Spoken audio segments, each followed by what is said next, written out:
Harry. Necə səhərçin? Əla! Min dəfə demişəm ki, pivəni içəsən butulkada. Elə bir çeşitli pivədir. Be, bu çeşitli pivədən bir yeşik alasan, aparasan evə. Seyitler televiziyada futbola baka bala bundan vurasan. Necə səhərçin?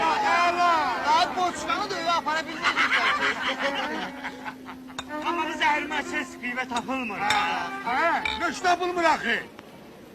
Neftçinin önünü bu çeşki pive yıkmadı. İgrokları kovmak lazım. İqroklar neynəsini? Neftçinin adını değişip talış koymaq lazımdı ki, qabağına gələni uçsun. Vəssalam. Baba nə adı? Qol vurmaq lazımdır, qol. Eldəniz müəllim, mən ölüm. Haycım. Dünyanın ən məşhur hücumçusu kimdir? Yaşı.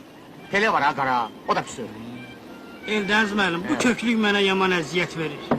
Kök dövsene, işimizden. Eldeni canı. Kim nasıl öyle? Egil dur.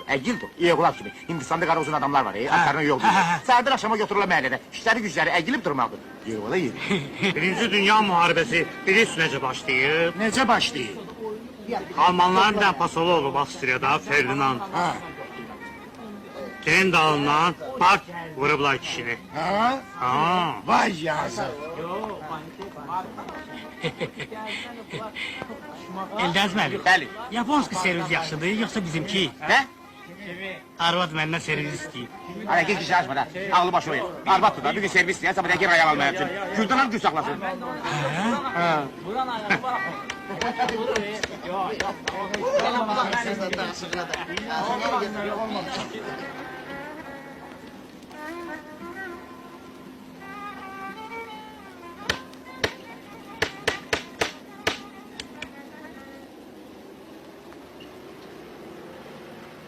Fazıl müəllim, deyirlər Hindistanda yoxlar var. Bir-iki dəfə əyilib duran kimi qarınları Ana əyilib. yoga bak ha. Ada nə yoxlar? Hansı yoxlar? Ada onlar bir quruşda pivə içəndə qarınları ağrıyır.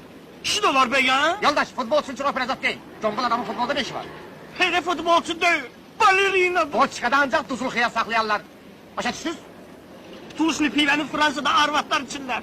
Özde saman çöpündən. Hadi, Lüboy hekimden soruş poliklinikada. Diyecek ki, açkovoy pive içmek, ne içmeyin. Başa düştünüz? Bak be bak, bu yayın günde bir karnı ağrılıkta. Özüme bir deridi bir üstünü.